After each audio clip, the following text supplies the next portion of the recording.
Hi guys, welcome to my YouTube channel. So ngayon, may panibago na naman tayong video guys na i-share ko sa inyo. So sa video ito, paano po ba makatipid tayo sa ating data or paano tayo makatipid ng load or data internet, data connection ng ating cellphone. So kasi ngayon is madalas lang po mabilis maubos yung lalo na nagpapaload kayo ng 50 GoSurf at madali lang po maubos yung gagamitin sa pag-Facebook, pag-YouTube. So ngayon guys, ipapakita ko lang sa inyo paano po para makatipid tayo sa ating data internet connection. So yun. So ang unang gagawin natin guys, punta tayo sa ating settings ng ating phone. Tapos dito sa settings guys, i-click ninyo ang i-search nyo dito guys ang data usage. Ayun. Dito guys, may nakalagay dito data usage, wifi data usage.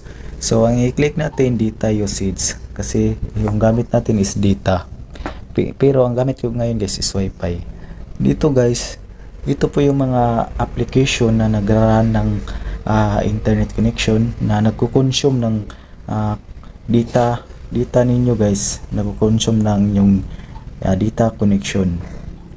Sa madaling salita, itong mga app na to is kumakain ng data connection. Ayun. So kahit ganyan, ang gagawin niyo guys, yung mga apps na hindi niyo ginagamit, yung madalas lang niyo ginagamit na apps, ang gagawin niyo, example ito, Google News, ano lang nyo lang guys, i-enable lang nyo yan. Mobile data, SIM 1, i-disable lang nyo guys, disable. Ayun. Pero pag gumamit kayo ng wifi connection is automatic po itong Google News is kumakain po siya ng internet connection, internet kasi wifi po. Pero pag data, hindi po kasi naka-disable po yung data sa Google News. Ayun. So example, YouTube Music, i-click natin.